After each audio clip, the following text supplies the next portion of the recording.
연예가의 궁금한 이야기 풍문으로 들었죠. 오늘도 연예가를 떠도는 풍문들이 풍성하게 준비되어 있습니다. 네. 스타가 스타를 낳는다. 별들의 탄생이 끊이지 않는 연예계. 그 탄생의 뒤에는 과연 어떤 비하인드 스토리가 있을까요? 지금부터 공개합니다. 스타 인기의 척도, 광고와 행사, 돈이거나 혹은 독이거나. 광고 행사까지 번진 버닝썬 흑폭풍. 도미노처럼 줄줄이 쓰러지는 스타들. 공유는 되고 육성제는 안 된다? 설렁탕 PPL을 둘러싼 법적 공방. 억대 광고, 명품 협찬 올스톱. 금지된 사랑으로 모든 걸 잃은 톱스타는 우리가 알던 서련 몸매가 가짜? 대형 모델의 충격 고백. 스타가 스타를 낳는다. 엄빠보다 우월한 스타 2세. 잘 키운 스타 하나 10자식 안 부럽다? 연예계를 주름잡는 사제지간. 늑대소년 송중기의 명령기. 그를 탄생시킨 슈퍼 스승님은 누구? 풍문으로 들어쇼에서 지금 공개합니다.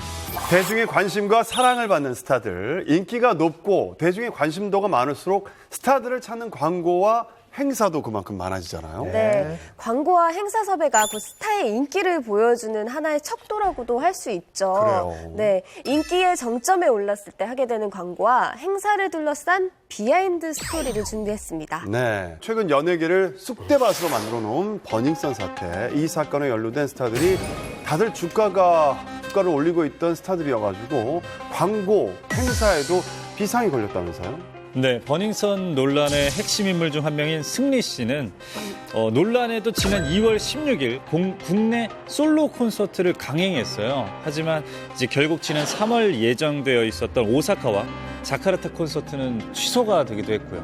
가수 에디킴 씨도 폭풍을 맞았는데요. 에디킴은 정준영 단톡방에서 음란물을 유포한 혐의를 받고 있잖아요. 5월에 그 음악 축제를 출연하기로 되어 있었었는데 결국은 하차하기로 됐습니다. 아니, 사실 이렇게 큰 공연 하나를 올리자면 굉장히 많은 스태프들 그리고 많은 시간과 돈들이 투자가 되는 건데 이런 큰 공연들이 취소가 되거나 이렇게 뭐 연기가 된다 이러면은 정말 많은 사람들이 피해를 볼 것 같은데 그거 정말 말도 못할 것 같아요. 이 연쇄적인 피해가 일어날 수 있는데요. 일단 그 공연을 기획했던 쪽에서는 원래 하기로 했던 가수 아티스트가 못 오르게 되거나 혹은 5인조인데 4명밖에 못 올라간다. 이렇게 될 경우 팬들의 항의가 있을 수 있거든요. 사전에 협의되지 않으면은요. 원래 주기로 했던 개런티를 깎기도 합니다. 제가 한 가지 예를 들어드릴게요. 지금은 BTS인데 시계를 딱 10년 전으로 돌리면은 월드스타에 도전하는 사람은 B였습니다. 당시 레인스커미라는 굉장히 거대한 글로벌 프로젝트를 하면서 기자회견도 열고서는 수익이 1,000억 이상 날 거라고 매출이 1,000억이 넘을 것이라는 얘기를 했었거든요. 그래서 첫 번째 공연이 라스베가스에서 잘 됐어요. 그 다음부터 문제가 생겼습니다. 하와이, LA, 캐나다 공연이 줄줄이 취소가 됐는데 이로 인해서 당시 B랑 JYP가요. 손해배상으로 어느 정도를 맞았을 것 같으세요? 100억? 아, 100억? 그거보단 더 했겠죠? 200억. 와, 500억 될 것 같은데. 어우, 너무 많이 가시어서 너무 많이 갔나요? 제가 더 당황을 했는데 800만 달러. 우리 돈은 한 90억 정도 되는 90억. 정도 손해배상 금액이 나왔는데 거의 결국은 100억이네. 합의를 합의를 통해서 300만 달러로 정리를 하긴 했는데 이게 단순히 이 금액적인 부분뿐만 아니라 향후 B가 이렇게 대규모로 해외 공연하는 데 있어서 아무래도 신뢰에 금이 가할 수밖에 없었거든요. 그래서 이렇게 대규모 행사가 잘못됐을 경우에는요. 당장 금전적인 거 외에 그다음 그 사람의 행보에도 굉장히 큰 악영향을 미치게 됩니다. 이번 사건으로 피해를 입은 곳은 그뿐만이 아닙니다. 이 사건의 불똥이 일부 지자체로까지 튀었다고요. 네, 정준영 단톡방에서 수백만 원대 내기 골프를 쳤다라는 그런 논란에 휩싸여서 활동을 중단한 사람이 있죠. 바로 김준호 씨, 개그맨 김준호 씨인데 김준호 씨가 이제 활동을 중단함에 따라서 불똥이 엄한 데 튀었습니다. 그게 바로 부산인데요. 지난해 1월부터 2년 임기에 부산시 대중교통 명예 홍보대사를 이제 하기로 했었는데 이 부분이 해촉이 일단 됐고요. 김준호 씨 하면은 코미디 이제 다시 부흥을 위해서 굉장히 노력을 많이 하는 개그맨이잖아요. 그런데 그가 부산 국제 코미디 페스티벌의 집행위원장으로 이제 굉장히 활약을 하고 있었는데 이 역할 또한 사실은 올해 같은 경우에는 좀 불투명하게 됐습니다. 지난해 12월 김준호 씨를 홍보대사로 위촉했던 대전시도 참 난감하게 됐는데요. 올해를 대전 방문의 해로 선포하고 김준호 씨 사진이 들어간 그 홍보 포스터를 다 제작해서 이미 배포를 마쳤는데 이 국민 열쇠를 써서 만든 것들이 하루아침에 종이 조각이 됐으니 이게 참 민폐가 된 거죠. 자, 광고 때문에 황당하기 짝이 없는 해프닝을 겪은 스타가 있다고 하는데요. 네. 제가 좀 힌트를 좀 드릴 테니까 맞춰보시기 바랍니다. 오랜만에 퀴즈인가요? 제가 일어납니다. 네, 오랜만에. 오랜만에. 네, 오랜만에. 요 스타일입니다. 자. 뭐야? 너무 요염해. 뭐죠? 뭐야? 저기 디스크 뭐 PPL이에요? 디스크 스튜디오? 허리지 하지만 힌트, 하얀. 자, 하얀? 하얀. 네? 하얀. 하얀이 뭐야? 하얀 뭐지? 설. 서련. 네. 서련 씨. 이 소련을 이렇게 살립니다. 난 사람을 표현한다고 생각 안 했어요. 불쌍 이런 거잖아요. 일단 안 붙는 사고요. 제가 그때 당시에 저 입간판이 너무 유행이었잖아요. 맞아요. 많은 사람들이 훔쳐가기도 많이 하고. 근데 설현 씨가 무슨 논란에 휩싸였던 건가요? 사실 뭐 연예인 몸매 종결자로 아주 유명한 설현 씨, AOA의 설현 씨가 그 설현 씨 마네킹 몸매야 이미 자타공인 된 거잖아요. 근데 이 광고에서 설현 씨가 가짜 몸매다. 라는 논란이 있어서 그 정말요? 논란에 정말 휩싸인 적이 있어요? 휩싸인 적이 있습니다. 그래요? 네네네. 네, 설현 씨가 최고의 광고 스타로 군림하고 있을 때 벌어진 일인데요. 설현 씨가 한 휴대폰 광고에 출연한 적이 있는데 이제 바다를 배경으로 설현 씨가 물놀이를 하는 그런 광고인데 이 광고가 나간 후에 한 대형 모델이 자기 SNS에 이런 글을 남겼어요. 태국 촬영 때 이거 내 몸매야, 걔 몸매 아니야. 슬프다 뭔 말인지 알지? 라고 글을 남겨버린 거예요. 그래서 설현 씨뿐만이 아니라 업체도 굉장히 곤란에 빠졌던 사건이 있었어요. 아, 굳이.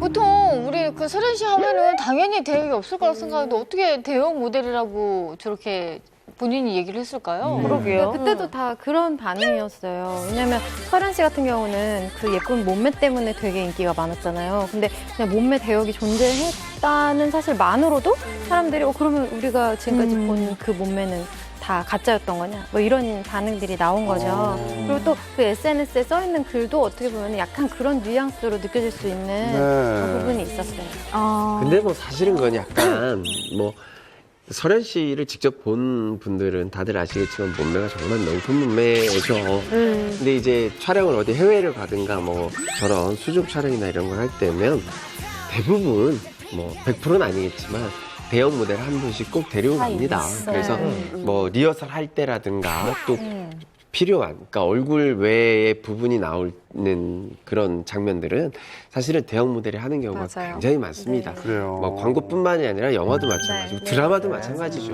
여러분, 여기 설현 씨와 마파를 한 사람이 있습니다. 안녕하세요. 설현과 마파의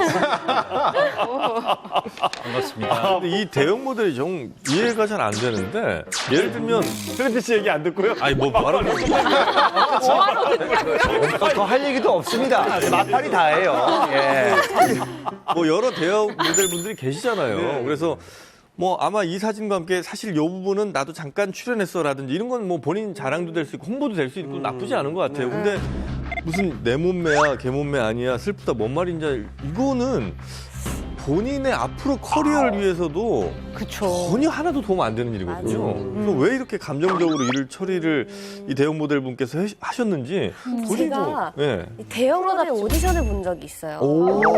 에이전시에서 대형 모델 오디션을 할 때가 있어요. 제가 누구 대역으로 시험을 보셨어요?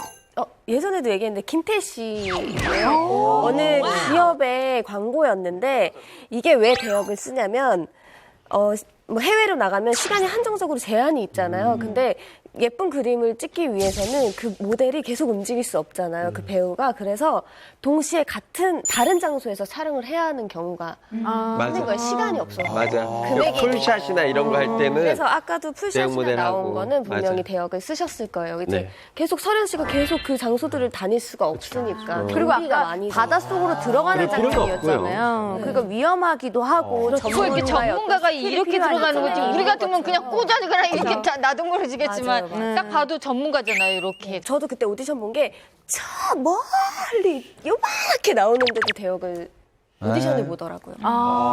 비슷한 체형. 그래서 결국 외모가 근데도 너무 좋았지 않았어요? 내가 김태희의 대형 모델을 할 수 있다. 너무 영광이었죠. 떨어졌어요. 그때 떨어졌으니까 지금 이렇게 풀무쇼에서 에피소드 하나 생겼잖아요. 감사합니다.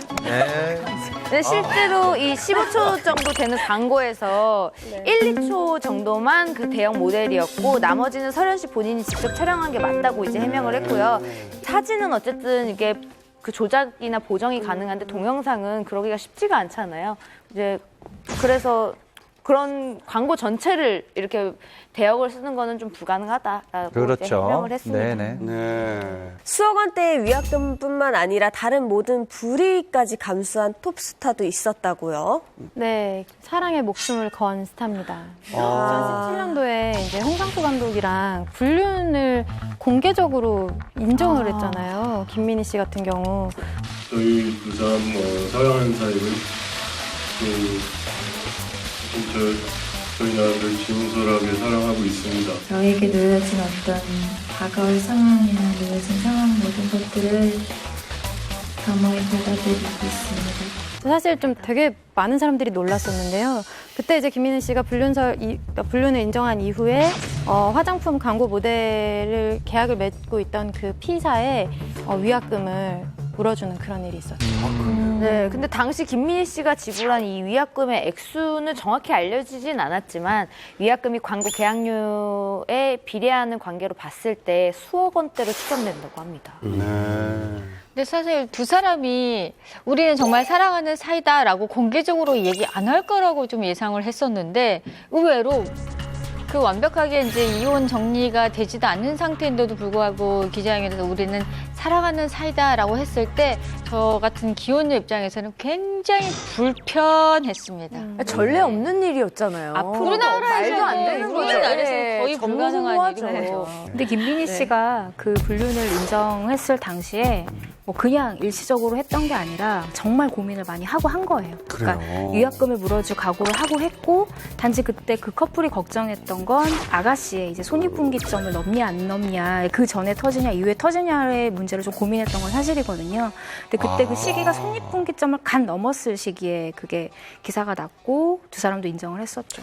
일종의 이거 그 당시에는요 암묵적인 좀 합의가 있었는데 개봉 전에 이 얘기는 기자들 사이에 싹 돌았었어요. 그래서 그래요. 제작사 대표도 그렇고 그때 또 박찬욱 감독의 연출이었잖아요. 굉장히 노심초사를 많이 했어요. 근데 M1 사람, 제2, 제3의 피해자는 나오면 안 된다는 것 때문에 기자들도 굉장히 좀 시기적으로 또 아가씨가 칸 영화제까지 진출을 해가지고서는 국가적으로도 관심을 받는 영화였기 때문에 또 다른 피해자를 양산시키지 말자는 의미에서 그 아가씨의 상영이 어느 정도 끝날 때쯤에 이게 공론화가 된 거죠. 어쨌든 이 사건 때문에 광고 위약금은 정말 물어내면 문제가 끝나지만요. 그 후로 배우로서도 필요한 의상 협찬이라든가 뭐 이런 것들이 다 끊겼다고 합니다. 김민희 씨가 아가씨 때 국제영화제에 초대가 됐었잖아요. 네. 그때 정말 명품 브랜드에서 줄을 서고 협찬을 하려고 했었거든요. 그래서 그 수많은 의상 중에 김민희 씨가 픽을 했었던 거예요. 근데 이제 불륜을 인정하고 난 다음에는 정말 모든 브랜드의 협찬이 완전히 끊겼어요. 완전히 끊겼고 실제로 그 이후에 있었던 공식 행사에서는 본인의 옷을 선택을 해야 됐고 지금도 가끔 협찬이 들어와도 아주 저가 브랜드이거나 거의 개인 옷을 입고 있는 상황이에요. 네, 지금까지는 스타들의 개인사로 문제가 생겼던 사례들이었는데요. 반대로 광고 때문에 뜻밖의 논란에 휘말린 스타들도 있다고요. 네. 네, 굉장히 인기 있는 드라마였죠. 도깨비의 설렁탕 광고예요. 근데 이 드라마에서 설렁탕을 노출해주는 그런 이제 협찬을 PPL. 했는데 네. 드라마 안에서 많이 나왔죠. 맞아요. 네. 맞아요. 근데 이제 원래 많이 협찬금이 4억 원이었는데 그 계약을 그렇게 했는데 광고주 측이 2억 8천만 원만 지급을 한 거예요. 그래서 이 문제 때문에 무려 3년이 넘는 시간 동안 소송을 했습니다. 아니 근데 되게 웃기네요. 계약서가 있고 드라마에서 간접이 노출이 됐는데 광고주가 그렇게 돈을 막 깎아도 되는 건가요? 도대체 왜 그런 거죠? 그러니까요. 분명히 설렁탕은 드라마에 나옵니다. 네. 그리고 공유 씨와 육성재 씨 설렁탕을 두고 대화를 해요. 네. 근데 문제가 된 건 원래 공유 씨가 설렁탕을 먹어야 하는데 육성재 씨가 설렁탕을 먹는 장면이 나온 거예요. 그러자 광고주가 이걸 보고 이건 좀 깎아야겠다라고 해서 소송을 건 거죠. 누가 먹었느냐까지 합의를 했었던 거군요, 그러면. 저희 드라마를 해본 사람 입장에서 약간 이런 게 있는 거죠. 제작사가 처음에 이제 드라마 들어가기 전에 이제 어느 정도 PPL을 관해서 계약을 하면 요 장면 좀 먹는 거라면 요 정도 넣어서 하겠지라고 생각했는데 사실 드라마의 내용이 흘러가다 보면 작가가 생각할 경우에 아니야 도깨비가 이 장면에서 설렁탕을 먹어서는 안 돼 흐름을 깨져라고 했으면 못 쓰거든요. 그런 상황이 나올 수 있다라는 거죠. 그래서 이거에 대한 이제 소송 결과를 먼저 말씀을 드릴게요. 3년 법정 끝에 법원이요 제작사 손을 들어줬어요. 돈을 지급하라라고 했어요. 근데 왜냐면은요 우리나라 드라마는요 사전 제작 드라마가 거의 없어요. 거의 생방송 형태로 드라마가 진행되면서 촬영도 같이 하거든요. 대본이 수시로 바뀌고 예를 들어서 막 열심히 하는데 풍문쇼에서도 홍석천 씨가 얘기만 하면 시청률이 쭉쭉 올라요. 그럼 멘트가 홍석천 씨가 막 들어가는 거예요. 멘트가 많이 없어졌는데. 이해를 되자면 원래 공유 씨가 출연하게 했던 그 분량 그때 그 회차에 약속된 대로 그만큼 그런 내용이 진행되기가 좀 무리가 있었다는 거예요. 그런 자연스러운 흐름 속에서 오히려 재판부에서는요 무리하게 넣었을 경우는 드라마의 흐름을 방해하고 과도한 광고가 될 수 있다라는 측면에서 자연스러운 흐름을 끌고 간 제작사의 손을 들어준 거고요. 또 무조건이란 게 없어요. 사실 김은숙 작가가 쓰고 공유가 주인공인 드라마면은요 협찬 들어올 때가 너무 섭니다. 근데 그때도 마찬가지로 그들이 그러면은요 계약 조건에 무조건이라는 건 달 수 없어요. 그래서 계약 조항에도 협의라는 게 들어가 있었던 거예요. 협의 사항인데 협의를 통해 가지고 상황에 따라 바꿀 수 있었다는 거죠. 이런 부분에 있어서 손을 들어준 거예요. 그러니까 재판부에서도 그 정도 판단을 했다고 볼 수 있어요. 거기서 무조건 도깨비, 김신, 공유가 인기 있다고 설렁탕을 막 먹는 게 그 드라마 흐름상 맞지 않는다. 그래서 제작진에서 이런 조정이 있었다라고 했을 때 그게 합당하다고 봐준 거죠. 도깨비 드라마 보셨으면 사실 파가 PPL일 수는 없잖아요. 근데 이렇게 파 들고 가는 장면 때문에 와이프들이요 남편 보고 한 단 사오라고 일부러 예전에 한참 유행했었어요. 그거 그냥 사진 찍고 막 해서 그게 PPL은 아니죠. 그러니까 드라마의 효과라는 게 그만큼 엄청난 건데 그 장면에서 설렁탕이 나오고 했을 때 저희도 와 이거 공유하고 육성재가 먹었던 거기잖아 이렇게 할 수 있는 광고적인 효과 분명히 있는데 아쉬웠겠죠. 광고주 입장에서는. 그렇지만 그런 부분은 좀 이해를 해줬어야 하지 않나 생각이 드네요. 네. 이 수천 수억이 오가는 광고 계약을 맺고요. 무리를 일으켜서 이 문제가 됐을 때는 더 복잡해지겠죠. 네, 그렇습니다. 일단 지난해 상습 도박 논란으로 인해서 굉장히 대중에게 실망을 안겼던 SES 멤버 슈 씨가 떠오르는데요.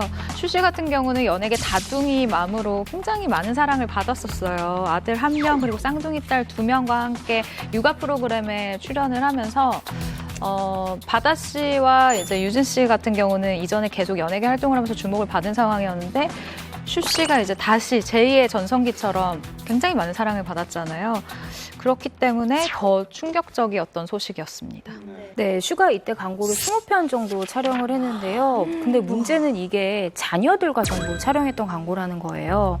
뭐 샴푸, 가습기, 청소기, 유아복, 침구류, 분유 같은 어떤 아이와 함께한 광고였기 때문에 광고주들이 좀 더 곤란해했었습니다. 네. 그러니까 뭐 되게 스타들이 나오는 이 광고를 보면 조항이 있어요. 사회적 물의를 일으켜서 약간 제품의 이미지에 손상을 줬을 때 위약금을 물어야 된다는 조항이 있어요. 이게 뭐 수많은 조항들이 있죠. 뭐 마약부터 해서 뭐 도박, 사기, 뭐 범죄 같은 게 있는데 되게 위약금은 3배에서 10배 정도로 측정이 되어 있어요. 근데 대충 통상적으로 보면 기업 이미지를 약간 파괴해서 한 3배 정도 위약금을 무는 경우는 봤는데 이 슈 씨가 맺은 광고는 다 단발성으로 했기 때문에 여기에 대해서 이런 계약 조건이 있는지는 좀 확인해 봐야 될 것 같습니다. 없는 경우도 많다고 들었어요. 단발성은. 광고 20개의 위약금이라고 생각하면 너무 아찔한데 슈 씨한테 이렇게 물어봐야 될 것 같아요. 위약금 감당하실 수 있겠습니까? 새침해. 사극인데. 왜 저래? 위약금 감당할 수 있겠냐고 물었습니다. 삐진 것 같은데. 지금 그때 사막여우 근데 누구 앞에서 누군 아니 이거 뭐 하시는지는 알겠는데 지금 너무 몰입해 계신데 지금 이 경우에 슈 씨 같은 경우에 단발성이기 때문에 지금 말씀하신 것처럼 위약금을 많이 문 거는 아니잖아요. 단발성 계약 정말로 스타들의 큰 계약이 아니면은요. 그걸 진행하면 변호사 비용이 더 들어갑니다. 그래서 조용히 그걸 정리를 하는 경우가 많이 있고요. 연예인 얼굴도 중요하지만요. 그런 연예인들을 쓰는 업체들도 얼굴이 굉장히 중요한 사람들입니다. 그들이 소송이 붙었다는 것 자체가 자기들 회사에 또 다른 이미지 타격으로 올 수 있기 때문에 굳이 다 받기보다는요. 준 출연료만 돌려받고 해결하는 경우도 왕왕 있고요. 그리고 사람들이 스타가 이런 경우에 그냥 굉장히 약자라고 생각하는데 그거 대단한 착각입니다. 당대 기업들은요. 당대 최고의 스타들을 쓰려고 하는데 예를 들어서 자동차 CF A가 출연하면요. 이 A는 이 자동차 외에 모든 자동차에는 출연할 수가 없어요. 그 품목에 딱 한 군데만 출연할 수 있어요. 서로 이 친구를 잡으려고 하죠. 근데 A랑 B랑 붙었는데 B에서는 위약금 10배라고 해서 가져와요. B랑 여기랑 계약할까요? 안 해요. 오히려 처음에 이 스타가 인기가 높고 이미지가 좋을 때는 이 스타를 잡기 위해서 굉장히 달콤한 계약서를 내밀거든요. 거기다 어떻게 위약금을 대규모로 이렇게 넣어놓을 수 있겠어요. 그래서 정말 대단한 스타를 잡을 때는 그런 위약금 조항 자체를 넣지 못하는 경우가 종종 있습니다. 말씀하신 대로 이제 광고주가 되게 중요하고요. 이제 광고주와 뭐 그 소속사가 계약을 할 때 요즘에는 그 손해배상 조항 이런 거 때문에 굉장히 예민하게 얘기를 막 하다가 막판에 뭐 모델 그 계약이 뭐 안 되기도 하고 막 그런다고 하더라고요. 그리고 지금 예전에도 뭐 위약금 물었던 사례들이 있어요. 그걸 보면은 이승현 씨가 이제 프로포폴 투약 논란이 있었을 때 광고주에게 1억 원을 배상을 했었고요. 또 뭐 유효리 씨 같은 경우도 그 표절 논란이 있었을 때 1억 9천만 원을 물어준 적이 있습니다. 잘못 찍은 광고 하나 때문에 된장녀가 됐다고 합니다. 된장녀? 네. 바로 그 소녀시대 유리 씨인데 유리 씨가 과거에 화장품 광고를 찍은 적이 있거든요. 근데 그 광고 내용이 다소 오해의 소지가 좀 있었습니다. 명품백을 득템하는 토탈 솔루션. 남친을 사귄다. 복잡한 피부도 완벽한 거 딱 하나. 아니 요즘 같은 세상에 그 내용도 너무 가당치가 않고 이거는 남자든 여자든 누구라도 기분 나쁠 수 있는 불쾌감만 주는 그런 내용 아닌가요? 아니 이건 회사에서 커트를 좀 할 텐데. 그러니까 유리 씨보다 저는 소속사에서 매니저가 이거 당연히 이걸 체크를 했어야 되는 부분 아닌가요? 이미지가 엄청 났거나. 연기자의 이미지가 안 좋아질 수 있는 그럼요. 내용이었다면. 네. 예상을 못 하지 않았을까 싶어요. 예상했으면은 그 SM이라는 큰 기획사가 그쵸. 이 수정을 요구를 했었을 텐데 예상을 못 했던 것 같고 아니면 뭐 콘티를 수정하는 게 뭐 월권행위라고 생각했을 수도 있죠. 이 광고가 굉장히 예전에 찍었던 걸로 알고 있거든요. 그때 당시 흐름이 이제 젠더 감수성이 없던 그 시대에 이런 광고 콘티가 나와서 서로들 이게 그냥 뭐 그 정도는 할 수 있지라고 귀엽게 보여. 그렇게 귀엽게 보여도. 근데 지금에서야 이제 이걸 봤을 때는 굉장히 논란의 소지가 아니요 이게 나오자마자 바로. 네. 근데 지금 와서 생각해보니까 99년에 제가 광고를 찍을 때 넌 너무 왜 그렇게 해퍼 있어? 금방 바꾸면 되잖아. 만약에 지금 이게 이런 걸 식으로 광고를 해서 여자 난리 나죠. 대학생을 상대로 넌 너무 해프란 멘트가 이렇게 들어가면 이게 또 문제가 되겠구나 난리 싶은 나죠. 생각도 드네요. 그러니까 99년 당시만 해도 그냥 그걸 되게 재밌게 봤었거든요. 요즘은 좀 그런 게 없는데 광고 쪽으로 해서 역대 최악의 광고라고 몇 개 꼽으면 유리 씨의 이 광고가 들어가는데 비슷한 게 몇 개 있었어요. 나는 새내기다. 학교 갈 땐 지갑이 필요 없다. 저기 지갑 걸어간다. 선배님 커피 사주세요. 이런 대박. 코트가 있어가지고 좀 난리가 난 적이 있었고 또 보리차 CF가 있는데 거기서는 날은 더워 죽겠는데 남자친구는 차가 없네 이런 거를 버스 정류장에 가지고 난리가 난 적이 있었거든요. 전 그러니까 당시에도 논란이 되긴 했지만 그러면 안 된다는 게 사회적으로 좀 발전하는 과정 중에 있었던 하나의 전 에피소드라고 생각해요. 근데 또 다른 이유로 논란이 된 분이 있어요. 최근 한 종편 드라마에서 인기를 끌었던 배우 윤세아 씨.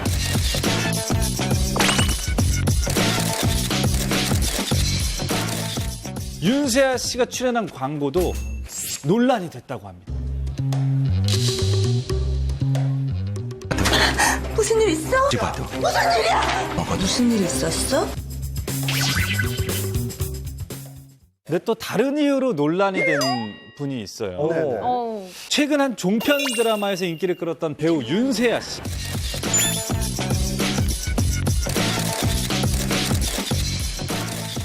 윤세아 씨가 출연한 광고도 논란이 됐다고 합니다. 무슨 일 있어? 무슨 일이야? 무슨 일 있었어? 바로 축소 광고 때문에. 가대가 아니라 가대가 아니라 반대. 축소 광고. 네, 축소를 했습니다. 이게 무슨 희한하네. 축소를 했습니다. 햄버거 광고를 찍은 배우 윤세아 씨. 그런데 그 햄버거가 재료도 그렇고 그 양도 그렇고 정말 압도적인 요즘 말로 해자 햄버거였던 거예요. 광고 속에서는 윤세아 씨가 한 입에 먹는 모습이 나왔거든요.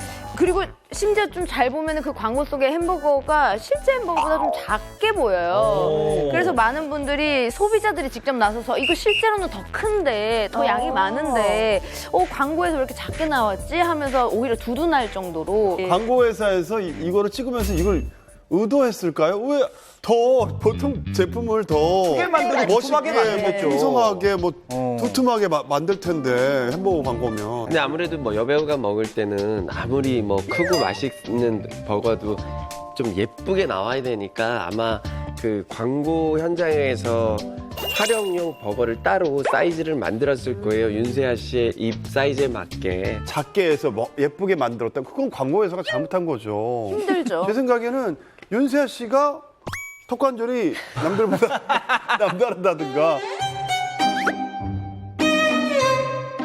근데 이제 제가 볼 때는 아마 이 버거 업체에서 저는 의도했다고 봐요. 마케팅. 왜냐면 입소문 마케팅이야말로 진짜 요즘 시대에 SNS를 통해서 자발적인 홍보가 되는 거기 때문에 아마 그걸 좀 전략적으로 노린 게 아닌가 싶어요. 의도했다면 오히려 광고 찍을 때 작은 거를 하고 원래는 큰 그렇죠. 거를. 야, 그렇군요. 대단하네요. 일리가 있네요. 예. 출연하는 것만으로도 이렇게 비난이라고 할까요? 이렇게 얘기가 나오는 광고들이 있습니다. 대표적으로는 대부업 광고를 꼽을 수 있을 것 같습니다.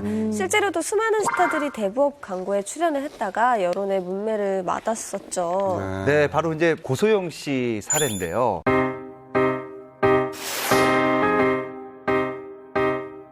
모든 걸 다 가졌다고 생각해요? 과거 고소영 씨는 한 일본계 금융사 광고를 계약하고 촬영까지 마쳤는데 이 그룹의 산하 회사들이 대부업체인 것이 드러나 논란이 되었죠. 네, 논란이 일자 고소영 씨 측은 대부업 관련 부분에 대해서는 제외하고 오로지 기업 광고 이미지 모델로만 계약을 했고 대부업과는 무관하다라고 해명을 했는데 비난은 계속됐고요. 결국 고소영 씨는 계약을 해지했습니다.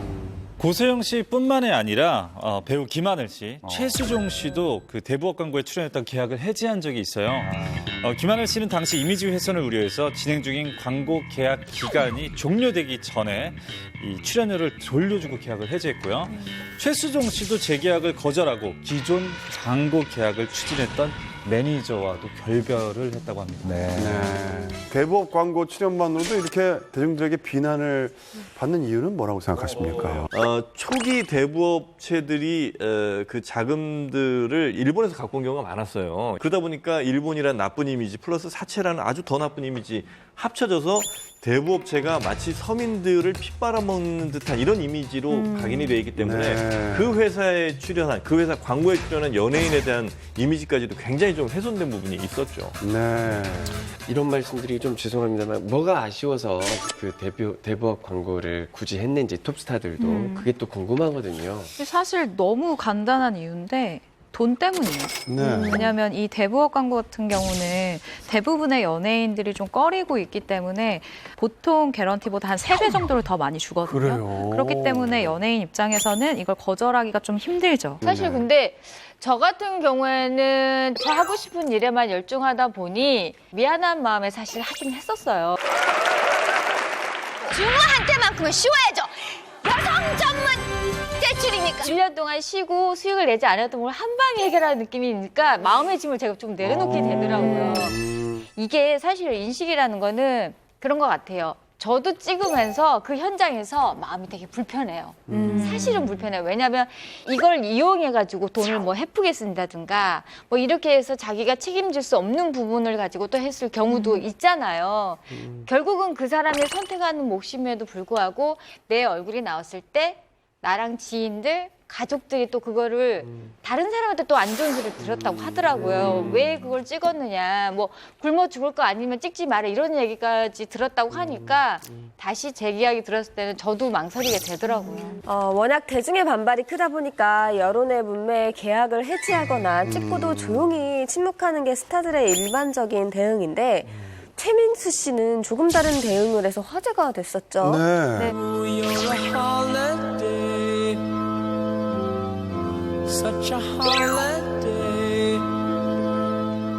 배우 최민수 씨 같은 경우는 이제 아내 강주연 씨랑 같이 대부업 광고를 찍었었어요. 근데 그 최민수 씨는 광고 촬영 하루 전에 이 사실을 알았다고 그래요. 나중에 얘기를 하기를 사전에 모든 걸 알고 내가 직접 계약을 했다면 아마 나는 하지 않았겠다는 생각이 든다. 이렇게 속내를 털어놨습니다. 다른 얘기도 하셨는데요. 이 인식이 좋지 않은 그러나 허용된 조건 안에서 찍은 광고이고 판단은 소비자의 몫이다. 이를 두고 양심을 운운하는 것은 과장된 것이라고 생각한다.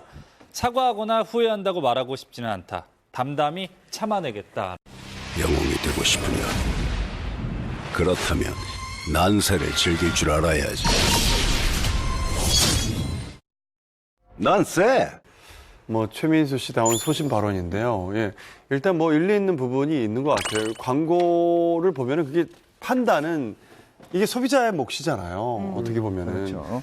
그런 부분에 대해서는 너무 비난할 일도 아닌 것 같아요. 일단 대부업 광고를 찍는 거에 대해서 여러분들은 어떻게 생각을 하십니까? 지금 대부업 광고가 안 나오나요? 나오죠. 거기에 연예인이 출연을 안 하나요? 하는 분들은 굉장히 많은 분들이 나오고 있고 그중에서는 약간 사회적으로 존경받는 그런 원로급 배우분들도 계시고요. 근데 그들을 일일이 다 비난하진 않잖아요. 네, 맞아요. 이게 뭐냐면은 저는 이게 결국은 또 사회가 발전해가는 방향이라고 생각을 하는데 다만 그럼에도 불구하고 요만큼의 내 이미지에 생채기가 나는 게 싫은 분들은 안 하면 되는 거고 그런 걸 따져봤을 때 이건 나에게 필요한 거다 싶으면은 이 금융권이 필요해서 선택하는 것처럼 본인의 필요에 의해서 출연을 선택하는 것도 저는 하나의 방법인 것 같아요. 금단의 열매 같은 광고들, 풍문단이 생각하는 이런 광고 절대 찍어서는 안 된다 하는 것들이 있습니까? 그러니까 절대라기보다는 거절을 하고 나면 칭찬을 100% 받는 광고는 있어요. 바로 전범기업 광고인데 네. 대표적으로 송혜교 씨가 이 TBC 기업에서 광고 제안이 온 거예요. 근데 이때 왔을 때 송혜교 씨 측에서 했던 행동이 가장 뭐랄까 현명하다라는 생각이 드는데요.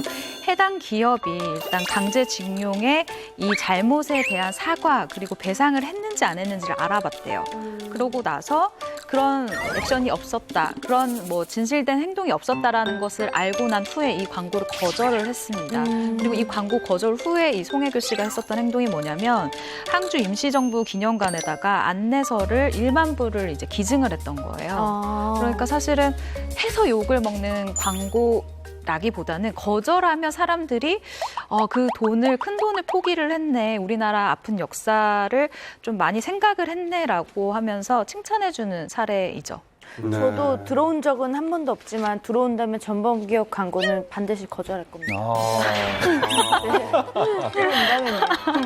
풍문단 분들도 여러 광고나 행사를 해보셨을 텐데 네. 혹시 그동안 해본 행사 중에 아니면 광고 중에 기억에 남는 에피소드가 있을까요? 예, 뭐 제가 이제 중고차 업체 광고가 들어왔었어요. 그 개그 프로 할 때. 그래서 비싼? 실제로 중고차 업체 광고를 찍었어요, 제가. 네. 찍어서 이제 방송에 나가기 이제 몇 주 전에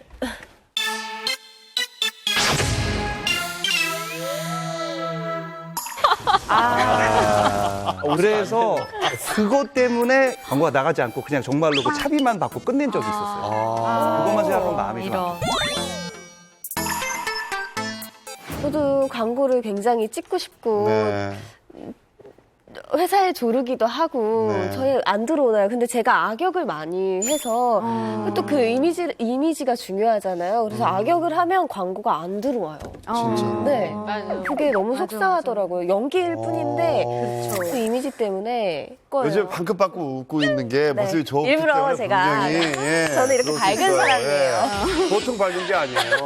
저는 생각이 없나 이런 생각이 들 정도로 맞아. 굉장히 정말 밝은 사람에 많이 추천을 좀 해요. 네, 문의 많이 주세요.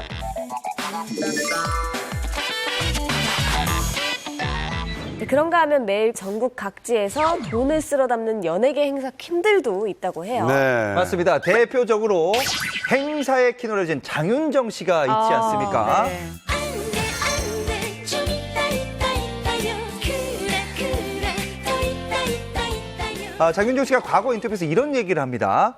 1년 동안 다닌 거리가 지구 5바퀴 정도 된다. 기름값으로 환산하면 무려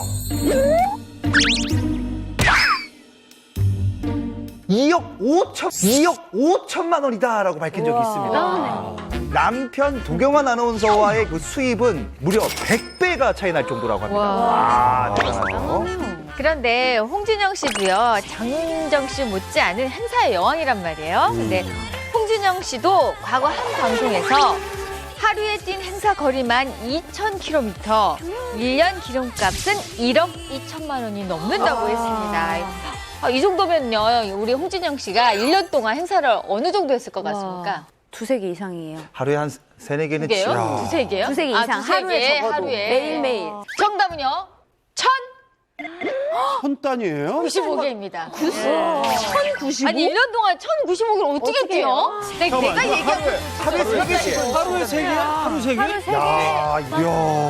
어느 지역으로 가면 그 그쵸. 근처의 행사는 무조건 네. 네, 저 예전에 그런 얘기 들었어요. 이제 서울에서 출발해서 만약에 저기 대전이다. 그럼 대전에부터 이렇게 올라오는 그 루트로 오는 행사를 길에. 그 동선 한꺼번에 다 짠대요, 이렇게.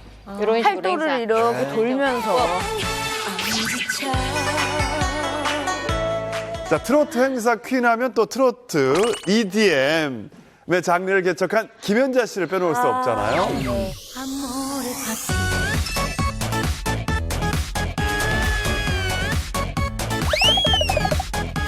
김연자 씨는 한 인터뷰에서 이런 얘기를 합니다.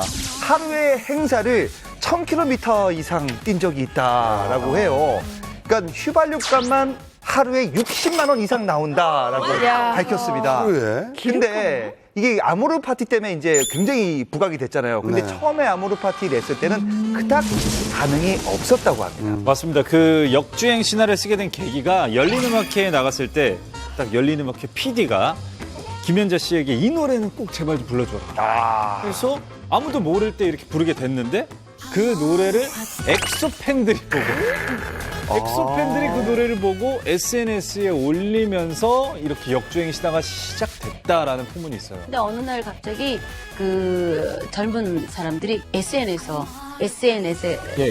40초만 이 노래를 들어봐라. 정말 멋진 노래다. 이렇게 띄워주신 분들이 계셔가지고 네네. 이 아모르 파티가 그 젊은 층서부터 시작해서 이제 어른들도 굉장히 좋아하시는 노래가 됐는데요. 이 노래는 정말 젊은 층 여러분들이 많이 응원해 주셨어요. 또 트로트 퀸 하면 요즘 이분을 빼놓을 수가 없는 게 고속도로의 BTS라고 불리는 바로 금잔디 씨입니다. 금잔디 씨. 네, 트로트 가수 금잔디 씨.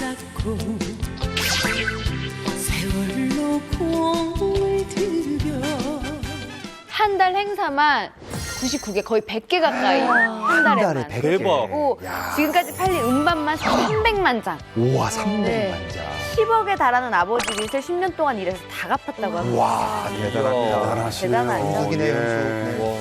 그래도 요즘 트로트가 정말 대세인 것 같습니다. 사실 뭐 예전에는 트렌드에 맞지 않는 장르라고 생각해서 그랬는지 젊은 트로트 가수들이 뭐 손에 꼽혔었거든요. 근데 최근에는 정말 신유 씨, 그리고 김수찬 씨, 그리고 박서진 씨를 비롯해서 기존 가수들도 이제 트로트 가수로 노선을 변경하는 사례가 많은데 이게 다 행사나 이런 게 너무 많아지기 때문에 최근에 굉장히 놀란 거는 이제 MIB 힙합 그룹이었죠. 네. 강남 씨가 지금 트로트 앨범을 내고. 맞아요. 그러니까요. 예. 최진아 씨랑 굉장히 활발한 트로트 활동을 보이고 있어요. 아 요즘 강남 씨 정말 돈 많이 번다고 알고 있거든요. 그리고 이제 EXID의 원년 멤버죠. 강혜연 씨, 그리고 예전에 오션 아시죠? 오션. 네, 기억나요. 오션 출신 현상 씨도 지금 트로트 가수로 활동하고 있고. 아, 그래요? 이렇게 트로트 가수로 전향하는 이유는 뭘까요? 생명력이 좀 길어지지 않아요? 트로트를 하면은. 그리고 트로트가 좋은 게 뭐냐면은요. 슬리피 씨 힙합송을 내일 발표를 해요. 보통 이게 어느 정도 시도를 하나요? 이 노래가 뜰 때까지. 요즘에는 뭐 실시간 차트가 있기 때문에 금방 뭐 없어져. 몇 시간 만에 뭐 100위 안에 그렇죠. 없으면 망했네. 그냥 근데 이렇게 예를 들어서 오승근 씨의 그 불후의 명곡이 된 내 나이가 어땠거든요. 10년 만에 떴어요. 맞아. 어떤 계기로 한 번 들렸는데 좋다 싶으면은요. 평생 그 노래로 평생 먹고 삽니다. 아모르 파티도 그런 거잖아요. 그렇죠. 백세 인생. 맞아요. 백세 인생도 그런. 할 일이 아직 남아 못 간다고 전해라. 그죠. 다만 이제 저는 뭐 트로트 가수로 전향했다 이런 표현은 그렇게 썩 좋은 것 같지는 않아요. 그러니까 음악이라는 거는 어쨌든 사람들의 즐거움을 주기 위한 거잖아요. 그렇죠. 예. 어떤 형식이 됐든 그 안에 자기가 우리 대중들에게 전하고 싶은 메시지 그리고 어떤 형식으로 넣은 그건 뭐 상관없다고 저는 봐요. 그래서 트로트로 뭐 전향했다 이런 것보다는 그냥 본인이 그때쯤에 맞는 노래를 이제 한 거겠죠. 네. 근데 사실 행사뿐만 아니라 광고를 찍다가도 구설수에 오르는 연예인들이 참 많이 있어요. 네. 저는 A랑 B 씨를 얘기를 할 건데요. 이 A 배우는 톱 배우예요. 이 배우는 사실 광고를 찍으면서 재계약이 없는 것으로 유명하고 인기에 비해서 광고 개수도 많은 편은 아니에요. 한 번 이런 일이 있었다고 해요. 그러니까 광고주가 직접 우리 자녀들이나 친구들 중에 사인을 10장 정도만 해달라고 했는데 그 자리에서 거절을 했다라고 하고요. B 씨도 만만치 않은 스타인데 이제 갓 잡아서 요리를 한 랍스타를 먹겠다. 그래서 랍스타 요리가 당장 먹어야 되겠다 해서 소속사 대표가 달려가서 그 랍스타를 사줬던 적이 있었어요. 갑자기 광고 찍는데 랍스타를 도시락으로 싸가지고 왔죠. 지금 당장 갑자기 먹고 싶었다. 맞아, 어마어마한 한류 스타여서 이 일화 진짜 유명하고 제가 소속사 대표한테 직접 물어도 봤어요. 사실이냐? 랍스타 사준 거 맞고 그냥 본인이 먹고 싶다 해서 제가 사준 거 그게 다다. 근데 이 소문이 이상하게 났다라고 얘기를 했습니다. 근데 먹고 싶다고 하기 쉽지 않은데.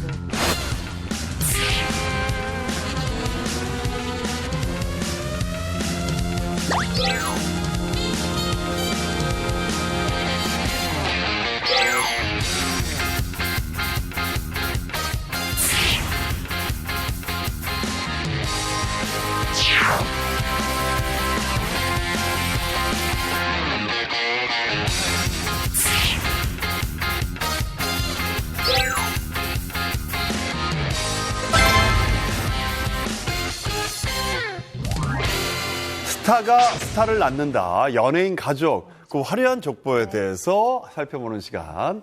아무나 못 산다는 금핏줄을 타고난 우월한 스타 2세. 그중 요즘 오랜만에 근황을 전한 스타 2세가 있었습니다. 네, 고 최진실 씨, 조성민 씨의 아들 최환이군요. 최근 10대들의 이야기를 대변하는 프로그램에 맏형으로 이렇게 출연을 했는데요. 정말 어느덧 반듯하게 자라서 19살이 되었더라고요. 네. 지금 현재 고3인데 정말 훤칠하게 잘 자랐더라고요. 네. 야, 이제 어른이다, 이제. 삼촌을 많이 닮은 것 같아요. 최진영 씨. 네. 귀가 정말 귀가 최진실 씨 입모양이랑 진짜 많이 닮았어요. 그러네요. 무엇보다 평범한 학생으로서의 일상을 공개한 게 참 보기 좋았는데요. 공부하는 게 힘들지만 열심히 노력하고 있다라는 모습을 보여줬고요. 현재 제주도학교에서 기숙사 생활을 하고 있는데 직접 돈 관리도 하고 장도 볼 정도로 늠름하게 성장한 모습을 보면서 저뿐만 아니라 많은 분들이 참 흐뭇했을 겁니다. 뭐 제 지인 중에 이제 환희군하고 가까운 친구가 있어요? 있어서 네. 이야기를 가끔 듣습니다. 근데 이제 환희군이 연기 쪽으로 조금 생각이 조금씩 있다라는 얘기를 좀 전해 들었어요. 네. 본인이 과연 그게 맞는 직업인지를 자기는 아직 잘 몰라서 조금 고민을 많이 하고 있었다라고 제가 얼마 전에 한번 들은 적이 있어요. 근데 본인이 이제 아픔을 많이 겪었기 때문에 그 아픔을 또 만약에 뭔가로 이제 치유를 하게 되면 연기를 치유하는 것도 한 가지 방법이라고 저는 또 생각을 하거든요. 정말로 내가 뭐 연기라는 것이 꼭 내 인생에 좀 필요한 것 같고 이렇다면 몰라도 그리고 그걸 통해서 과거의 아픔을 치유할 수 있는 기회가 본인이 될 수 있다는 확신이 생겼으면 몰라도 그렇지 않다면 꼭 그 유명인의 길을 또다시 가는 게 과연 우리 환희 군한테 좋은 일일지는 사실 조금 뭐 아리송하긴 합니다. 그러니까 본인이 선택해야 되겠지만 본인이 잘 판단할 수 있도록 좀 지켜봐 주는 것도 좀 중요할 것 같아요. 그리고 주변에 이제 많은 어르신들이 옆에서 조언도 해주시고 많이 좀 도와주셨으면 하는 게 바람이고요. 또 이모들이 있잖아요. 그렇죠. 또, 환희군 아무쪼록 지금처럼 반듯하게 잘 자라길 바라겠고요. 네.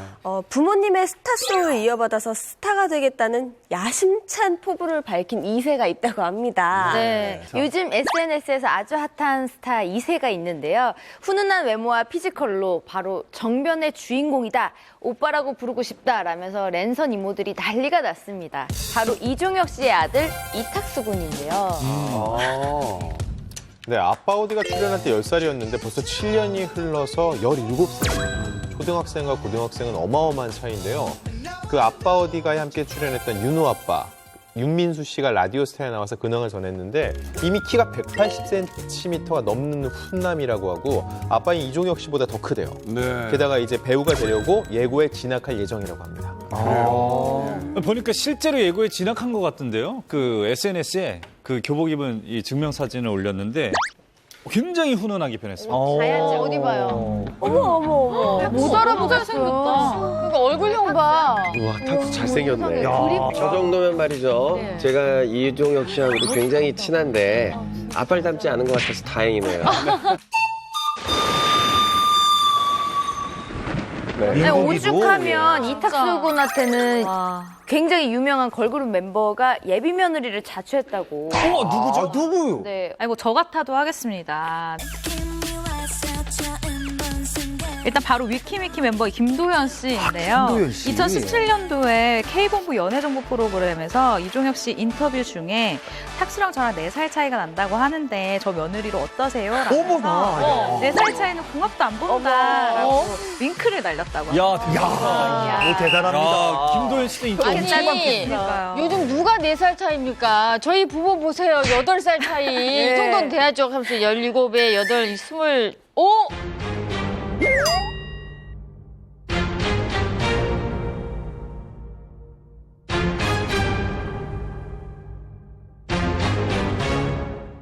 네, 오죽하면 이탁수 군한테는 굉장히 유명한 걸그룹 멤버가 예비 며느리를 자처했다고. 누구요? 네. 아이고 저 같아도 하겠습니다.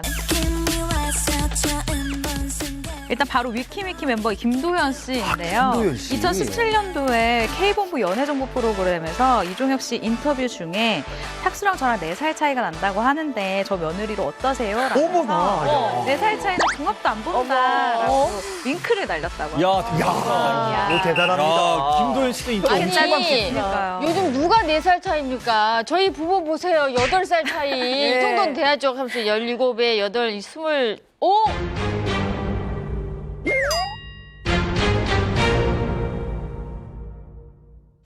우리 딸이 지금 딱 25인데 어머나, 딱이네. 학생은 아직 학생인데. 예. 아니, 이제 이렇다 이거죠. 근데 딸은 좋아하나요? 그러면? 좋아하죠. 좋아하죠. 네. 그야말로 누구라도 좋아할 상이에요. 그러니까. 아우, 진짜 네. 사이로 탐나네요. 예, 지켜봐야 될 것 같습니다. 네, 이종혁 씨가 라디오에 출연해서 아들 탁수가 배우가 되고 싶어 하는데 밀어줄 생각 있냐라는 질문을 받았어요. 그러니까 이종혁 씨가 본인이 배우의 길을 선택한다면 뭐라고 하진 않겠지만 잘해야 한다고 조언을 해준다라면서 사실상 응원을 한다고 얘기를 했습니다. 어떤 드라마의 주인공의 아역부터 출발을 해서 한 단계 한 단계 넘어가면 아마 뭐 여진구 씨라든가 뭐 김수현 씨라든가 뭐 요렇게까지 이제 밟지 않을까 이런 생각을 좀 해봅니다. 이종혁 씨처럼 우리 배우 강서구 선배님 있죠? 네. 따님이 배우 지망생이라고요? 네, 맞아요. 그 2015년에 예능 프로그램 있었잖아요. 아빠를 부탁해라고. 거기에 이제 강성우 씨가 그 딸 강다은 양과 함께 나왔었거든요. 근데 완전 너무 다정다감한 아빠여서 그야말로 딸바보였어요. 근데 뭐 항상 딸 옆에 이렇게 앉아서 먼저 말도 걸고. 오죽했으면 방송에서 너무 사이가 가까워서 방송용이 아니냐 뭐 이런 말이 나왔을 정도라고 하는데 원래 부녀 사이가 어릴 때부터 교류가 워낙 많았고 그렇죠. 아빠 촬영 현장에 자주 놀러 가기도 했을 정도로 가까웠다고 해요. 아무래도 그 강서구 씨 그 아빠의 영향을 받아서 배우의 꿈을 꾸게 된 거 아닐까요? 네, 다은 씨. 사실 어릴 때부터 이쪽에 꿈이 있었던 건 아니고요. 고등학교에 진학을 하고 진로를 본격적으로 고민을 하면서 관심을 갖고 학원에 다녔다고 하는데요. 원래는 좀 차분하고 조용한 성격이었다고 해요. 근데 배역을 맡아보니까는 완전히 새로운 모습, 배역에 빠져들면서 카타르시스를 느끼는 것을 보고 대학도 관련 학과를 진학을 했습니다. 그래서 아빠 강서구 씨의 대학 후배이기도 해요. 그리고 지난해 졸업을 했습니다. 네. 사실 뭐 제가 강서구 씨하고 또 아내 되시는 분 워낙에 금술이 좋으신 부부라서 가끔 뵐 기회가 있었거든요. 따님이 너무 예뻐요. 엄마 아빠가 다 예쁘십니다. 그러니까 강서구 씨도 너무 잘생겼지만 또 아내 되시는 분도 굉장히 미인이십니다. 여기에 말이죠. 눈에 넣어도 안 아플 딸을 둔 스타가 있습니다. 노래로 좀 힌트를 좀 드리자면 근데 웬만하면 눈에 넣으면 다 아프지 않습니까? 예, 눈이 안 들어가는 아니라 눈에 넣으면 아파요. 너무 아파. 색깔만 들어가도 아픈데. 여러분들 좀 데코할 때 좀 도와주시죠. 싫어요. 공격적이시네요. 넘어갔대요. 아, 제가 노래로 좀 한번 좀 소개를 시켜드리겠습니다. 너는 나의 노래. 네? 너는 나의 햇살. 정말 못 알아듣겠네요. 너는 나의 비타민. 이 노래의 주인공 바로 포크송의 대가 박학기 씨입니다. 너는 나의 고생 많으십니다. 너는 나의 햇살. 오늘 하루 당신의 수고에 감사합니다. 박학기 씨가 제스라의 딸 둘을 뒀는데 첫째 딸은 이미 걸그룹으로 일단 활동 중이에요. 바로 2010년 데뷔한 그룹 마틸다의 멤버 다나 씨인데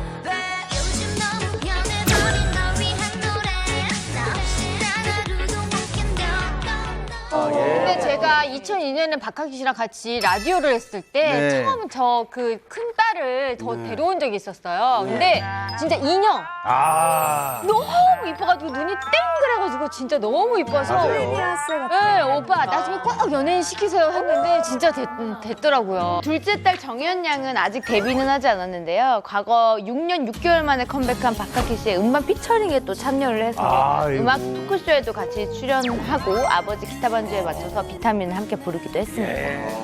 그때 둘째 딸과 함께 유희열 씨가 진행하는 프로그램에 나왔을 때는 유희열 씨가 손현재를 닮았다고 칭찬도 했었고 그리고 자작곡을 듣더니 나랑 계약하자는 얘기도 했는데 유희열 씨는 정현양과 함께 할 수 없습니다. 1인이에요? 뭐예요? 모노드라마. 뭐예요? 혼자 모노드라마 찍 이번 주에 많이 시키네요, 이런 거. 무슨 상황이에요? 유희열 씨의 기대가 산산조각이 났습니다. 왜요? 예. 정현양은 2015년에 3대 대형 기획사 중에 하나, SM으로 들어갑니다. SM으로 갑니다. SM. 딱 봐도 SM 얼굴이 있는데 저 저처럼. 얼굴 계보가요. 유진, 유나 그게 그 계보예요. 올리비아 핫색이 깨끗하고 그렇죠. 청순한. 네, 올해 24살로 연습생 생활 그리고 연영과 대학생 생활을 함께 하고 있는데 SM 윈터가든 스토리 영상에서 보아 씨의 윈터송이 짧게 일단 등장을 했습니다. 같은 소속사 선배 소녀시대 유나 닮은 외모로 굉장히 좀 화제를 모으기도 했었고요.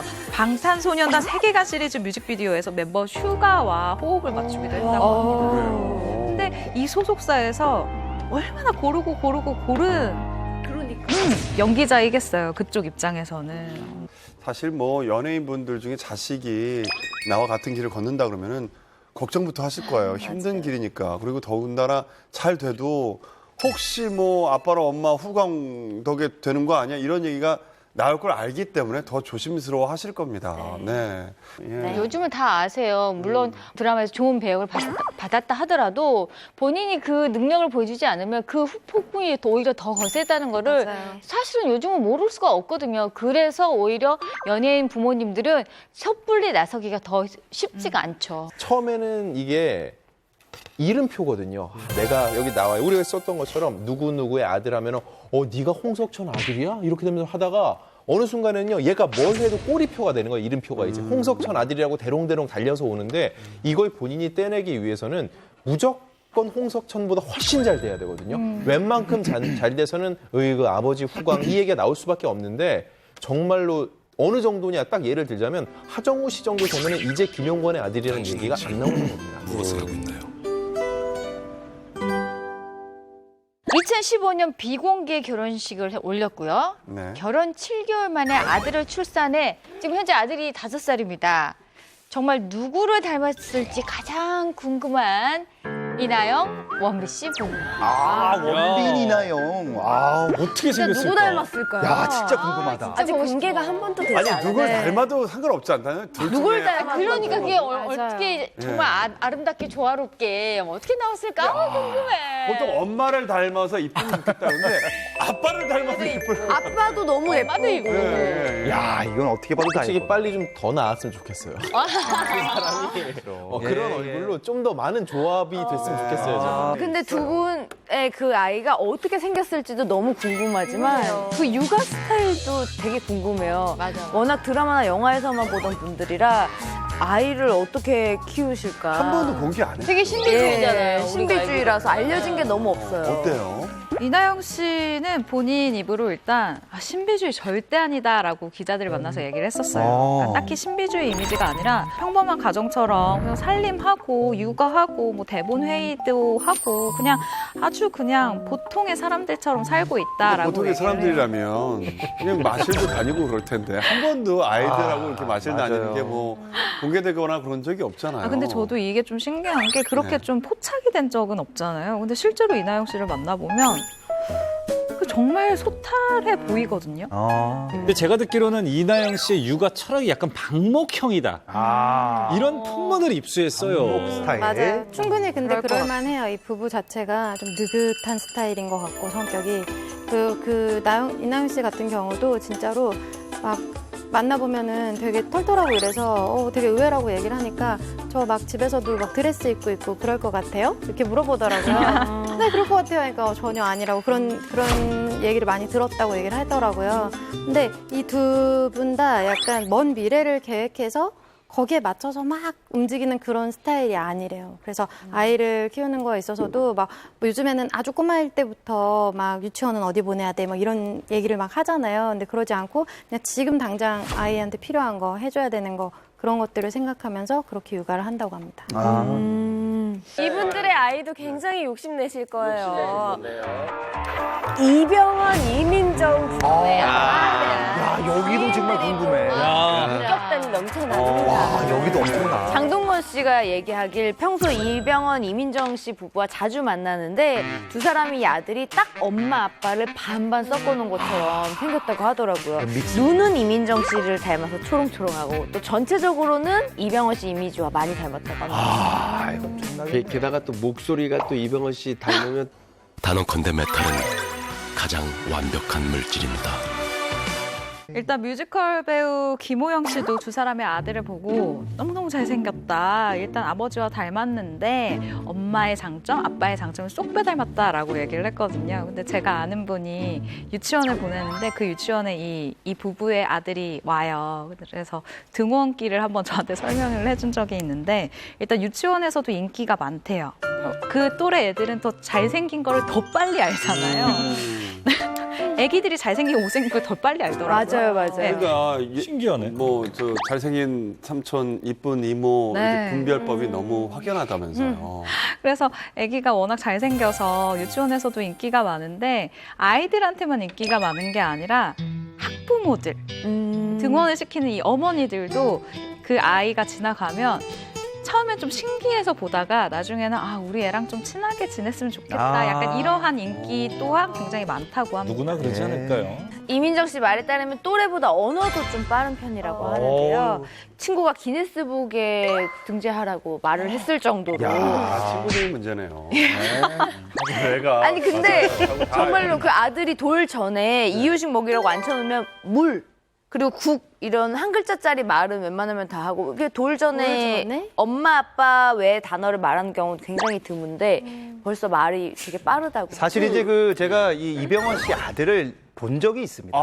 예. 실제로 그 어린이 뮤지컬 번개맨을 보러 갔다가 이민정 씨하고 아들하고 있는 걸 제가 봤어요. 봤는데 여러분이 생각하는 것만큼 그렇게 평범했어요, 저는.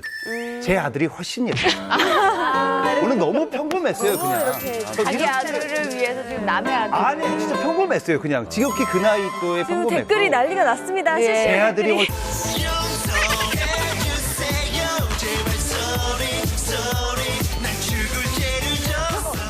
자, 다음에 소개해드릴 스타가 있습니다. 이 스타는 말이죠. 얼마 전에 둘째를 임신을 했다고 합니다. 누군지 궁금하시죠? 레인? 주영자! 예. 상품 맞나요? 바로 김태희 씨하고 비희 씨입니다.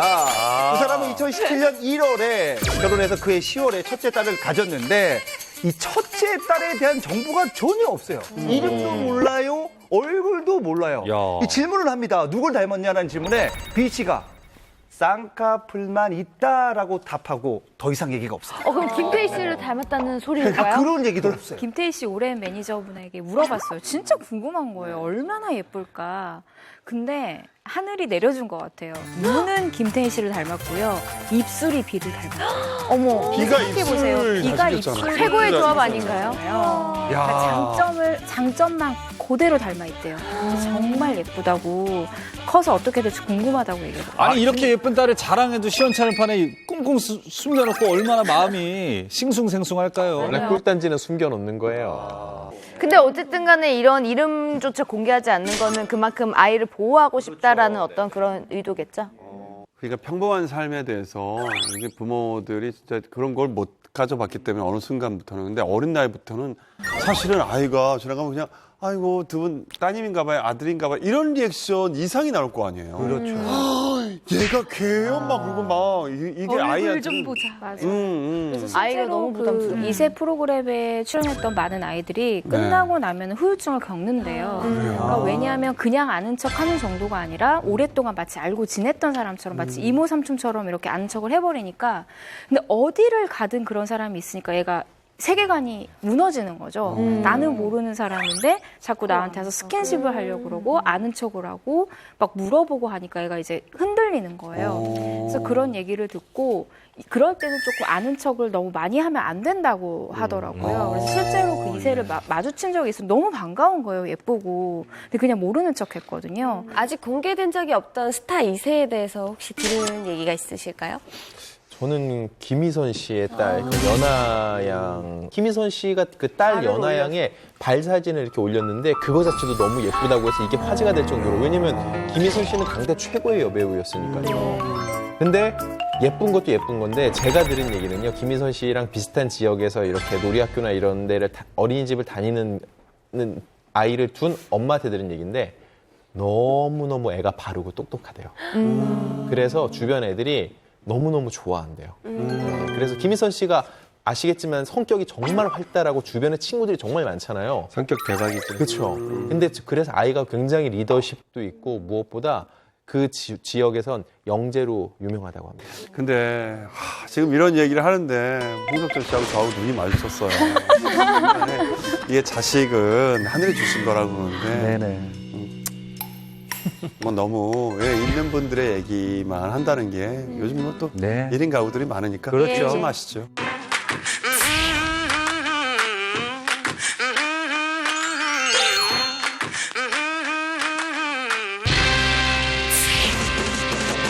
Hold up, wait, you used to be a friend of me. Then boy, I didn't even notice me. Why now you trying to get a hold of me? We never even spoke, so I made something up. It's funny how the day was turned. I'm sitting back, baby, watching you burn.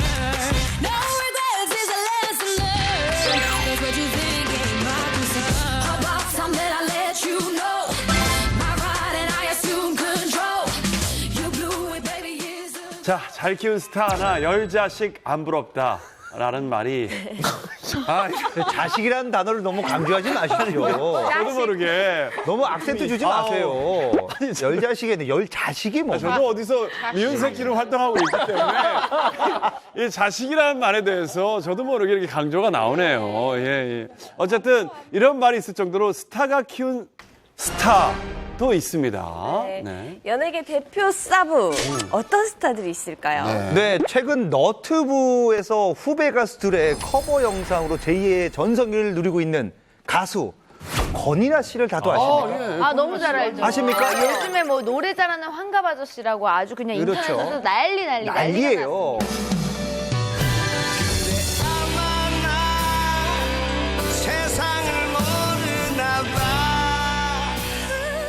정말 80년대를 흉내했던 가수고요.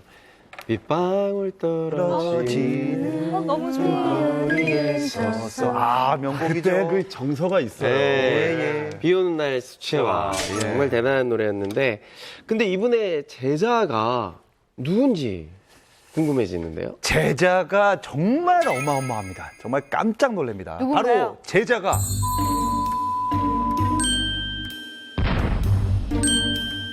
정말 깜짝 놀랍니다. 누군가요? 바로 제자가 박효신 씨입니다. 와, 대단하지 않습니까? 정말이에요? 박효신 씨예요, 제자가. 좋았던 기억만 그리운 마음만. 네, 권윤아 씨가 앨범 제작자로 있었을 때 박효신 씨가 고3이었는데 사무실로 찾아왔다 그래요. 근데 그때 박효신 씨의 노래를 듣고 권윤아 씨는 천재인 줄 알았다고 합니다. 아니, 당연히 그럴 만도 한 게 박효신 씨 노래를 듣고서 누군들 그런 생각을 안 하겠습니까? 첫날 다 반하죠. 그리고 박효신 씨는 소몰이 창법으로 소가 아니라 팬들을 몰고 다니시잖아요. 지금 완전히 바뀌었어요. 그래서 네. 지금은 진짜 그때 소몰이 완전 맞아요. 톤이랑 그게 완전히 바뀌었어요. 중간에 지금. 아예 다른 가수처럼. 네, 완전 진짜. 뮤지컬을 하면서 달라졌는데요. 저는 워낙 그걸 좋아해서 특히 눈의 꽃 다 좋아하시죠? 네. 저는 그 감성이 너무 좋아서 최근에 박효신 씨의 콘서트 갔었는데 눈의 꽃을 맨 끝나고 앵콜송으로 나왔거든요. 제가 알고 있는 그 눈의 꽃이 아닌 거예요. 되게 그전에는 소몰이었다면 지금은 청아예요. 맞아, 깔끔해. 창법이 완전히 달라져가지고 네. 사랑했어 오늘 같은 밤 이대로 머물러도 될 꿈이라면. 박효신 씨가 그렇게 창법이 바뀐 이유가 있나요? 뮤지컬 하면서 완전 창법이 바뀌었어요. 제가 알기로는 원래 이제 완전 루더 밴드로스를 완전히 팠는데 점점 이제 자기가 뺐어요. 그러니까 자기가 자유자재로 바꿀 수 있는 능력이 있는데 자기가 바꿨어요. 그냥. 변하신 것 같아요. 그래요. 대단하네요. 그런가 하면 대한민국 가요계를 평정한 아이돌들의 스승님도 있습니다. 네. 슈퍼주니어, 동방신기, 소녀시대 이들의 보컬 트레이너였던 스타가 또 있죠. 바로 가왕 출신인 더원 씨입니다. 넌 그대로 넌 그대로 넌 그대로. 사실 노래로 둘째가라면 서러울 정도인데요. 가수로 유명해지기 전에 이미 SM에서 보컬 트레이너로 굉장히 각광을 받고 있었습니다. 근데 무섭기로도 되게 유명해서 별명 역시 호랑이 선생님. 네, 그래서 본인도 알고 있어요. 그래서 더원 씨는 자신의 그 엄격한 교육관에 대해서 설명을 하면서 학생이 노래를 못한다고 해서 그걸로 내가 혼내진 않는다. 하지만 노력하지 않는 학생에겐 매를 든다라고 이야기를 했습니다. 더원 씨는 인터뷰를 통해서 자신의 애제자를 밝히기도 했는데 제가 힌트를 좀 드릴게요. 누군지 맞춰보십시오. 근성이 뛰어나 가수로 잘 될 줄 알았다. 내 인생 첫 번째 듀엣곡을 함께 불렀다. 소녀시대 리더로 발탁돼 좋은 모습을 보여주고 있다. 누군지 아시죠? 정답. 태연 씨. 정답입니다.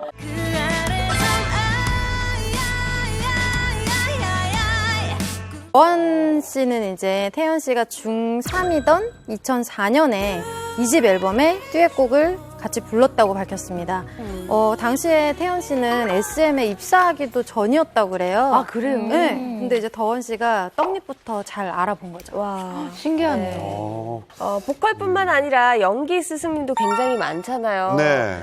저도 이런 연기 스승님 있었으면 좋겠는데 바로 이순재 선생님입니다. 네. 버거 먹다가 이런 일로 속상한 일 많으셨죠?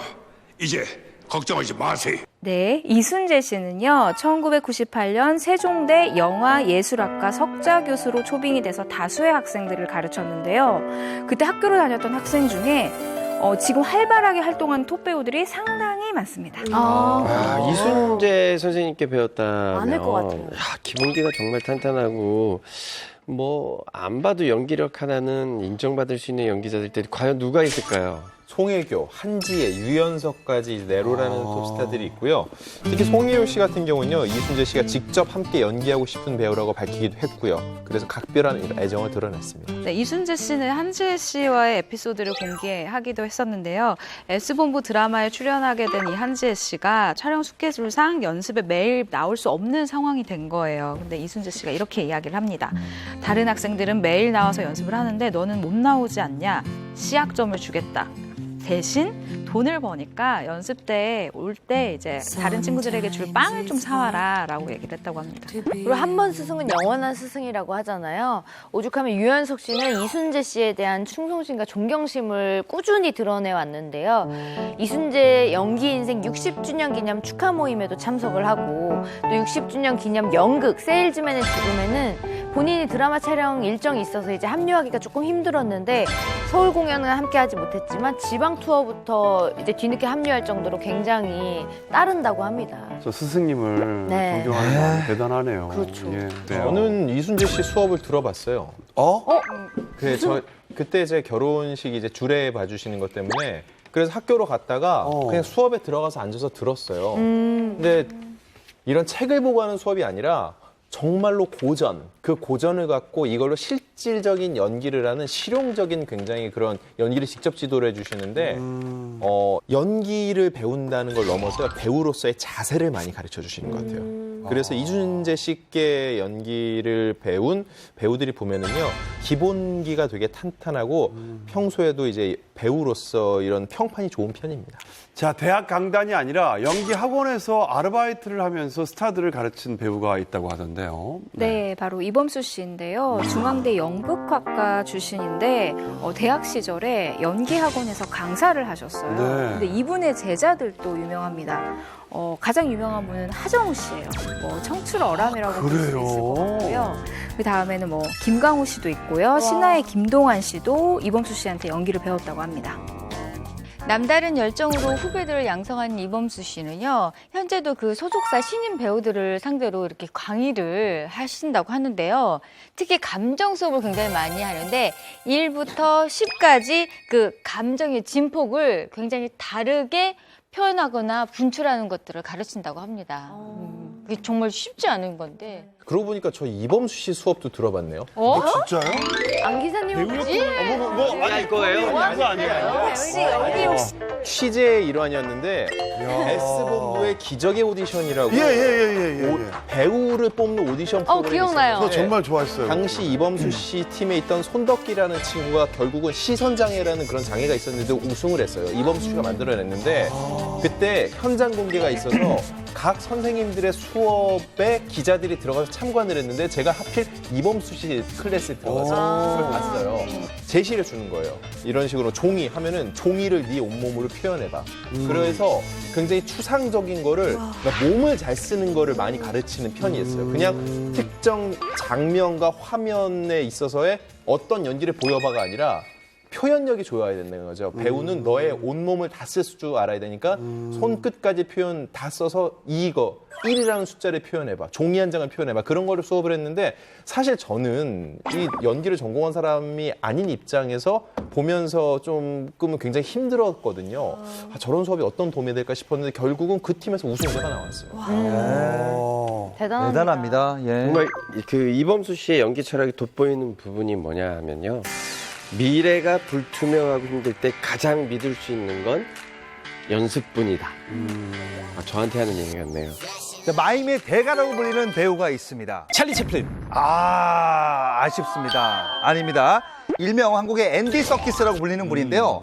영화 늑대소년 송중기 씨의 늑대인간 연기를 지도한 스승으로 유명하고요. 그리고 영화 나의 독재자에서 설경구 선배에게 김일성의 움직임을 지도한 화려한 이력을 가진 배우 누구일까요?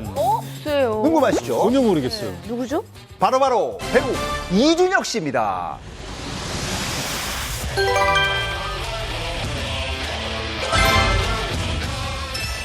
30대 초반에 마임을 배우러 프랑스 유학까지 갔는데 마임 전문 극단에서 1년 반 동안 몸을 담근 화려한 이력의 소유자입니다. 이 네 발로 기어다니는 게요. 사실 평소에 직립보행하는 인간이 많이 해보지 않았기 때문에 어색할 수밖에 없거든요. 게다가 배우들이 이런 포즈를 취한다는 것 자체에 대해 조금은 꺼릴 수도 있고요. 근데 송중기 씨는 막상 늑대소년의 옷을 갈아입고 나오자마자 바닥에 딱 네 발로 해서 바로 연기를 시작하는 모습을 보고선 굉장히 감동을 받았다고 합니다. 그 태도에 감동을 받은 거군요. 그렇죠. 저도 그 영화를 봤는데 그 진짜 약간 인간 늑대 인간 표현을 정말 잘하더라고요.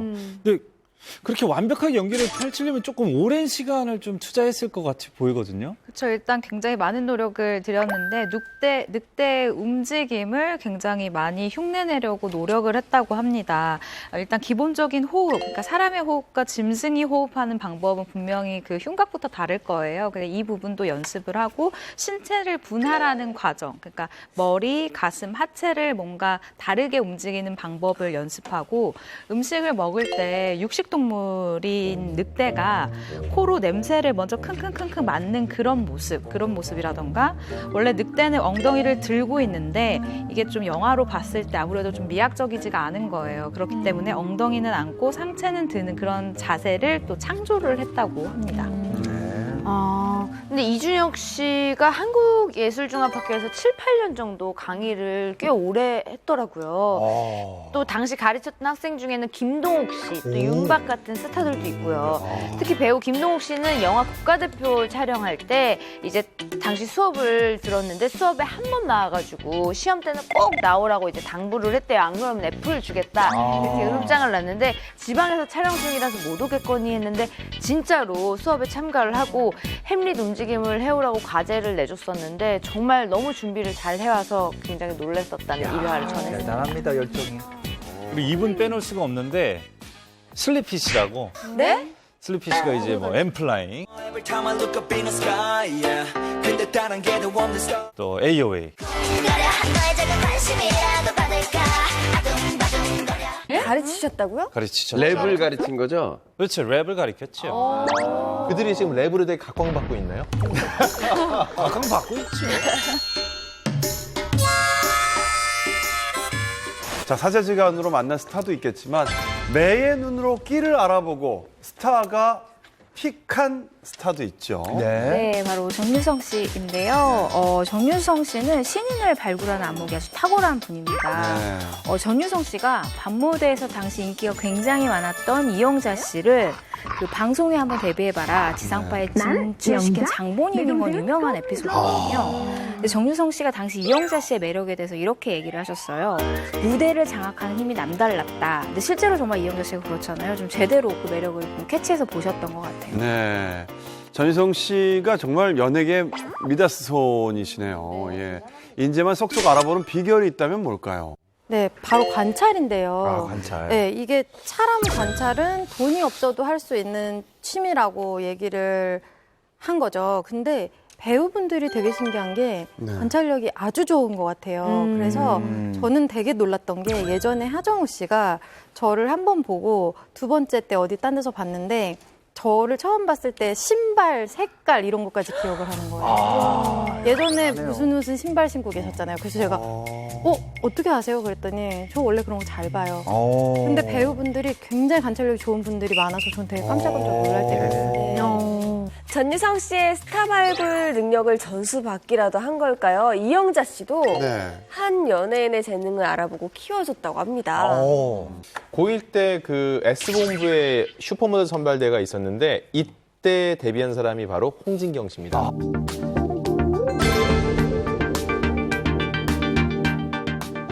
당시 홍진경 씨의 재능을 알아본 이영자 씨가 희극인으로 한번 성장해보는 게 어떻게 했냐라고 제안을 했고 두 사람이 그 버스 안내양으로 나왔던 그 프로그램 다들 기억하실 겁니다. 아, 기억나요. 대박 났죠, 정말. 뭐 예. 사실 홍진경 씨가 모델 대회 나왔을 때 저도 봤습니다만 그때 모델로는 조금 좀 독특한 캐릭터고 사실 좀 희극적인 그런 독특한 매력이 있었어요. 그러다가 이제 이영자 씨랑 같이 방송하는 거 보면서 와 대박이다 라고 생각을 했었는데 이영자 씨가 그 홍진경 씨를 위해서 금촌땡네 사람들 드라마 거기에서 홍진경의 매니저를 자처하면서 그의 섭외를 위해서 무릎까지 꿇었다라는 일화는 아주 유명합니다. 유명하죠. 그 일화는.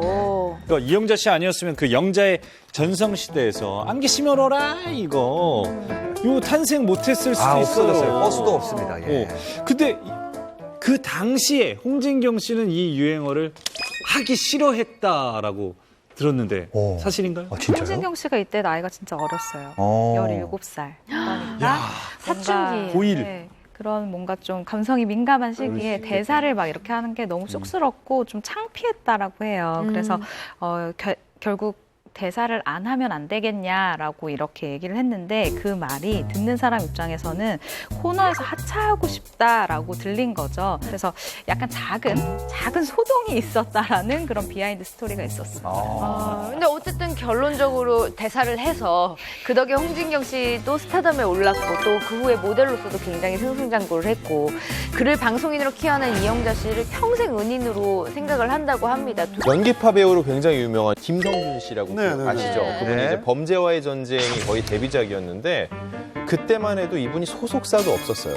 근데 당시 하정우 씨의 오른팔 역할이었거든요. 근데 하정우 씨가 정말 열심히 연기하고 멍석을 깔아준 거예요. 첫 테이크 딱 찍고는 바로 김성균 씨한테 하정우 씨가 이렇게 얘기를 했대요. 충무로 입성을 축하한다. 그리고 그 하정우 씨 이제 무리가 나이트클럽을 쳐들어가는 장면이 있는데 거기서 보면은 김성균 씨가 자 들어가자 하면서 이렇게 막 분위기를 사로잡는 그런 장면이 있는데 그것도 하정우 씨가 김성균 씨한테 네가 한번 해보라고 맡겨줬던 장면이에요. 이렇게 김성균 씨가 연기를 잘하니까 원래 지방 출신의 첫째 아이 낳자마자 얼굴만 보고 서울 와서 오디션 보고 촬영하던 김성균 씨에게 현재 본인이 일하는 소속사까지 소개를 시켜줘서 당시 둘이 한솥밥을 먹고 김성균 씨가 자리를 잡도록 도와준 게 바로 하정우 씨였습니다. 그래요. 스타가 스타를 낳는다. 연예계를 빛낼 수 있는 별들의 탄생이 끊이질 않길 바라면서요. 네. 풍문으로 들었쇼 다음 주에는 더욱 솔직하고 재밌는 풍문으로 찾아오겠습니다. 여러분 감사합니다. 감사합니다. 고맙습니다.